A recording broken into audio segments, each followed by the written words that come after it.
भाई जो गुरु वचन पे डट गे, कट गे फंद 84 के। जैसे आपको वेदों में कितनी बार अनेकों बार प्रमाण दिखाए, पढ़ पढ़ कर सुनाए, वीडियो बना रखी है, पढ़ते देखते हुए देखा करो। वेद प्रमाण करते हैं कि परमात्मा ऊपर, सबसे ऊपर के लोक में बैठा है, विराजमान है, वहां से चलकर आता है, अच्छी आत्माओं को मिलता है, उनको सच्ची राह दिखाता है भक्ति की अपने मुख। परमात्मा, वेदों में क्या लिखा है? परमात्मा सबसे ऊपर के लोक में रहता है, सतलोक में, और वहां से चल के आता है और अपनी अच्छी आत्माओं को मिलता है, उनको ज्ञान सुनाता है, उपदेश देता है। तो बताओ ये सारे कर्म आज कौन कर रहे हैं? वो दाढ़ी मूछ वाली कबीर जी की समझे जाने वाली फोटो कर रही है या सतगुरु रामपाल जी कर रहे हैं? अरे ऊपर से चल के दाढ़ी मूछ वाली फोटो आई है या सतगुरु रामपाल जी आए हैं? आज ज्ञान सतगुरु रामपाल जी समझा रहे हैं या दाढ़ी मूछ वाली फोटो समझा रही है?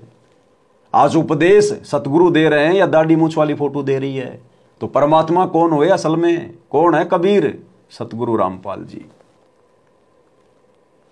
पर के लोक में बैठा है, विराजमान है, वहां से चलकर आता है, अच्छी आत्माओं को मिलता है, उनको सच्ची राह दिखाता है भक्ति की अपने मुख से बोलकर। वाणी बोलता है, उच्चारण करके, वाणी बोलकर गूढ़ ज्ञान, तत्व ज्ञान, मूल ज्ञान बताता सुनाता है। वाणी बोलकर, कहां से? अपने मुख से वाणी बोलकर, उच्चारण करके तत्व ज्ञान बताता है, गूढ़ ज्ञान बताता है।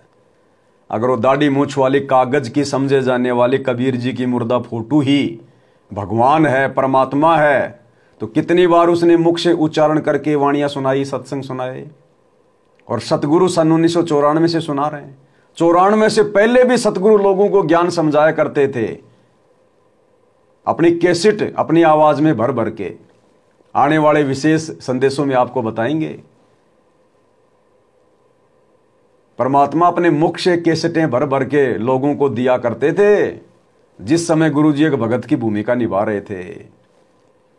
और उस समय भी जो गुरुजी के साथी थे वो गुरुजी को गुरुद्रोही कहा करते थे। गुरुद्रोही, गुरुजी की शिकायतें किया करते थे कि गुरुजी ये रामपाल तो अपने मुंह से कैसेट भर भर के और लोगों में बांटता है, ये तो गुरु बनना चाहता है। जैसे आज हम सत्सेवकों के लिए कि गुरुजी वो पवन दास तो वीडियो बना बना के, डीवीडी बना बना के भक्तों में बांट रहा है, वो गुरु बन गया, सत्संग कर रहा है। तो हमारे गुरुदेव को भी ऐसे ही उनके साथी शिकायतें किया करते थे। विशेष संदेश नंबर 17 या 18 में परमात्मा ने जिक्र कर रखा है। तो भाई और बहनों, आज मुख से बोल बोल के कौन वाणियां सुना रहा है?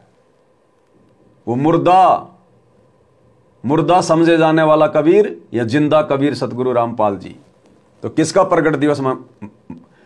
प्रगट दिवस मनाया जाना चाहिए? 8 सितंबर को जिंदा कबीर सतगुरु रामपाल जी का या मुर्दा कबीर उस कागज की फोटो का जून के महीने में? यह तो भक्तों की कॉमन सेंस के ऊपर है भाई।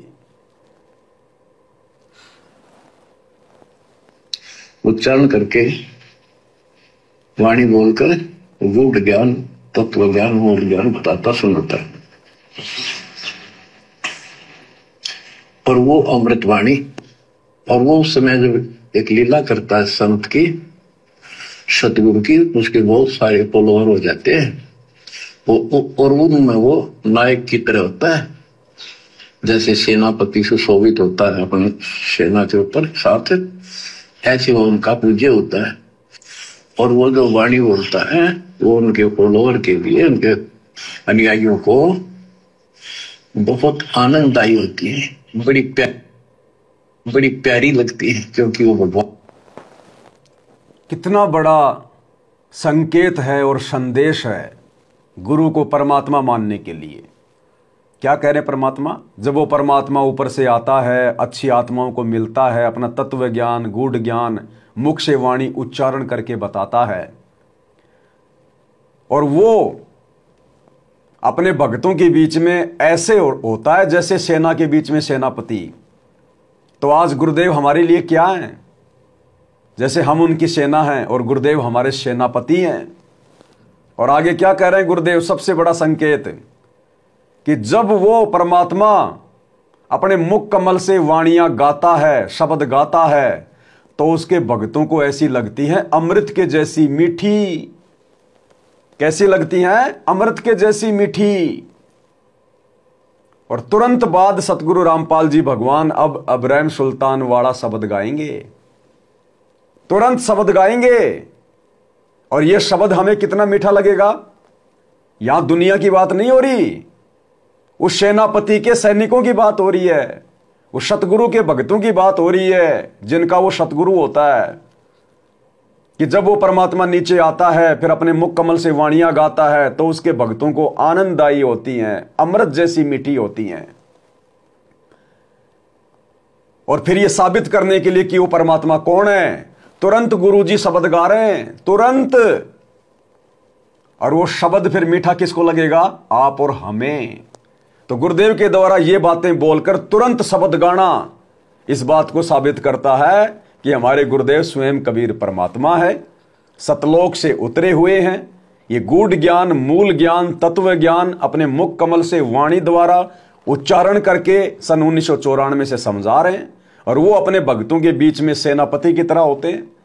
और जब वो अपने मुख कमल से वाणियां गाते हैं तो उनके भक्तों के लिए अमृत तुल्य होती हैं। फिर गुरुदेव ने तुरंत शब्द गाना शुरू कर दिया। गुरुदेव ने संकेत दे दिया, अरे यही तो होता है तत्व ज्ञान, सूक्ष्म ज्ञान। शब्द सैन सतगुरु की पहचान है, वो पावे अटल सुहागरे। वही आत्माएं सतलोक की अधिकारी होंगी जो अपने गुरु जी के संकेतों को समझ जाएंगी। तो गुरु जी क्या कह रहे हैं, और उसके बाद फिर गुरु जी शब्द शुरू कर देते हैं। और वो शब्द आप और हम भगत भाई बहनों को कितना मीठा लगेगा, ये तो अब आप सुनोगे तब स्वयं निर्णय करोगे कि हमारे गुरु जी कौन है। और उनमें वो नायक की तरह होता है, जैसे सेनापति सुशोभित होता है अपने सेना के ऊपर साथ, ऐसे वो उनका पूज्य होता है। और वो जो वाणी बोलता है वो उनके फॉलोअर के लिए, उनके अनुयायियों को अमृत बहुत आनंददायी होती है, बड़ी प्यारी लगती है, क्योंकि वो भगवान की चर्चाओं से भरी होती है और उस मालिक के मुख से उच्चारित होती है। अब सुनो, गरीबदास जी ने यही बताया है, सुनत सुनत ज्ञान गलताना, पद पद समान, अमर लोक से सतगुरु आए, रूप धरा करवाना।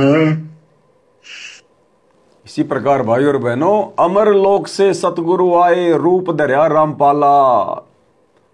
अमर लोक से सतगुरु आए, रूप धरा रामपाला। वही परमात्मा है। पद समान, अमर लोक से सतगुरु आए, रूप धरा करवाना। ढूंढत ऊंट महल पर डोले, बूझत साहबियाना। दूजा रूप धरा का सिद्ध का, यात्री का, मुसाफिर का।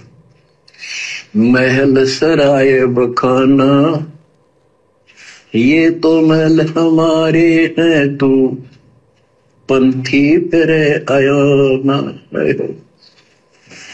तीजा रूप खवास का दारा, फूलों से जब छाना। तीन कोरड़े तन पर खाए, मारत चोट हैवान। कहे खवास सुनो अब्राहिम, कैसा खिलवत खाना। एक घड़ी से जा पर पोटे, तन का चाम उड़ाना। हेत हुसन सब दूर किया, दर्शा तकत बराना। गैब खवास बहे तिहबारी, कंपन लगे पुराण। अमर लोक से सतगुरु आए, सुनत ज्ञान गलताना, पद पदे समाना। अपने सतगुरु के मुख से सारा ज्ञान सुन के, और वो परमात्मा के द्वारा गई बताई गई पद्धति पर गलतान हो गया, मस्त हो गया, लग गया। लेकिन उससे पहले अमर लोक से सतगुरु आए, रूप धरा कारोबाना, एक ऊँटों वाले व्यक्ति का रूप बनाकर जो ऊँट पाला करते हैं। राजा के महल की छत के ऊपर जिसको वो सो रहा था, वहां ऊपर से आकर प्रकट होंगे सतलोक से, और हाथ में लठ ले रखा, उसकी छत पर मारे जोर जोर से। शोर हुआ। इब्राहिम सुल्तान नींद से उठा। उसने कहा ये कौन बकवास कर रहा, पकड़ के लाओ। सिपाही गए, पकड़ लाए। पूछा कौन है तू? परमात्मा बोले मैं एक ऊँटों वाला हूं। ये छत पे क्या कर रहा था? राजा मेरा ऊँट हो गया, एक गुम हो गया, मैं उसे खोज रहा था, देखो आपकी छत पर पाया जाता है। अब राजा बोला अरे बोले व्यक्ति, ये राजा का महल है, ऊँट पर कभी छत पर कभी उठ चढ़ सकता है? ये कभी नहीं हो सकता। अच्छा बाबा, तो उससे पहले राजा ने कई महात्माओं को पकड़ पकड़ के जेल में डाल रखा था कि मुझे भगवान बताओ दिखाओ। तब कबीर साहब ने कहा जैसे छत पर ऊँट नहीं चढ़ सकता, ऐसे तेरी बकवासों से रब नहीं मिल सकता, खुदा नहीं मिल सकता। यूं कहकर अंतर्ध्यान हो गया। फिर कुछ दिन बाद आपको सारी कथा सुना रखी है। ये एक यात्री का रूप बनाकर आए। यात्री, सफर, मुसाफिर पैदल चला करते थे। रात हो जाती किसी शहर में, सराय में, धर्मशाला में रुका करते थे। तो वहां राजा के महल में पहुंच गए। साथ में अपने कपड़े लत्ते ले रखे, जैसे उसमें यात्री चला करते थे। राजा बाहर बैठा था, सैनिक साहब थे। वहां जाकर बोला रे धर्मशाला वाले, सराय वाले, राजा की तरफ हाथ करके, मैंने रात काटनी है, मैं यात्री हूं, मुसाफिर हूं, और एक कमरा बता, उसका किराया बता दे। राजा बोला अच्छे बोले आदमी, ये बोले मुसाफिर, तेरे को पता है ये तू कहाँ खड़ा है? मैं कहा नहीं जी, मैं राजा हूं और ये मेरा महल है, ये सराय नहीं है। परमात्मा बोले आपसे पहले कौन था इसमें, तेरे से पहले बता। क्यों? मेरे दादे परदादे थे, वो कहाँ गए? वो अल्लाह खुदा को प्यारे। और बच्चों कितने दिन रहेगा तो इसमें, इसलिए उन्हें सराय बताई, आंख खोल ले। यूं कहकर अंतर्ध्यान हो गए, मूर्छित हो गया इब्राहिम। वो डर गया, यूं की रिश्ता, और उस दिन भी ऐसे हो गया था। उस दिन के बाद फिर अपने 9 लाख के बाग में जैसे प्रतिदिन विश्राम किया करता था, वहां गया। परमात्मा ने उस दिन, देखो बच्चों आपके लिए कितने भटक रहे, एक बंदी का रूप बनाया, स्त्री का, वैसी वेशभूषा बनाकर, और उसके बिस्तर लगाया। देखो जो जन मेरी शरण है ताका हूं मैं दास। बच्चों देखो अपनी एक प्यारी आत्मा के लिए अपना, वो हम बच्चों, वो हमारा बाप है, और हम इस शैतान के लोक में आकर शैतान हो गए, बिगड़ गए। बताओ कितना कष्ट उठाया अपनी प्यारी आत्मा के लिए। तो कबीर साहब कहते हैं जो जन मेरी शरण है ताका हूं मैं दास। ये दास वहां गुलाम बने। क्या कह रहे हैं परमात्मा भाई और बहनों, कितना बड़ा संकेत दे दिया गुरुदेव ने कि इब्राहिम सुल्तान के वहां पर बांदी कौन बने थे, दास कौन बने थे, 3 कोरड़े किसने खाए थे? हमारे पूज्य गुरुदेव ने, सतगुरु रामपाल जी परमेश्वर जी ने। क्या कह रहे परमात्मा, जो जन मेरी शरण है ताका हूं मैं दास। ये दास वहां बांदी बने, 3 कोरड़े खाए। इस शब्द पे ध्यान देना कि ये दास कौन? सतगुरु रामपाल जी। सत्संग कौन कर रहा है? गुरुदेव। तो गुरुदेव कह रहे हैं जो जन मेरी शरण है ताका हूं मैं दास। ये दास, इस शब्द को पकड़ना, किसके लिए कह रहे हैं गुरुदेव? हो गए, बिगड़ गए। बताओ कितना कष्ट उठाया अपनी प्यारी आत्मा के लिए। कबीर साहब कहते हैं, जो दिन मेरी शरण है ताका हुआ दास। ये दास वहां गुलाम बने, एक बंदी का रूप बना नौकरानी का, अपनी प्यारी आत्मा को इस काल के इस षड्यंत्र से निकालने के लिए, जिसको तुम राजपाट और सुख मानते हो, तुम्हारा दुश्मन आपको क्या कहते हैं, दूजा रूप धरा का सिद्ध का मैल सराय बखाना। ये तो वो बोला कि परमात्मा ने गिरिदास जी बताते, कबीर साहब ने दूसरा रूप एक मुसाफिर यात्री का बनाया और इस महल को सराय बताया, और वो क्या बोला, ये तो महल हमारे है, तू पंथी करे अयाना। ये हमारे महल है, तू अनजान पंथ यात्री घूम रहा है, कहाँ गया। तीजा रूप हवास का दायरा, फूलों से जब छाना, तीन कोरड़े तन पर खाए, मारत चोट जवान। वो शैतान अपने परमात्मा के बंदी समझ के उसने ये सोचा कि ये बंदी मेरी सेज पे कैसे लौट गई। परमात्मा ने उसका बिस्तर लगा, उस पाप लौट गए। बंदियों के वेशभूषा नौकरानियों की अलग होती थी, रानियों की अलग। उसने कोंद में आके कोरडा उठाया। एक कोरडा इतना भयंकर दर्द करता है, घोड़े को भी उसी में आ जाती थी।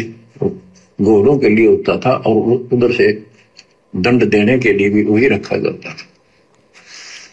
फटाफट फटाफट 3 कोरडे मारे, गुस्से में अपने मालिक कह पाओ, 3 कोरडे तन पर खाए, मारत चोट हवाना।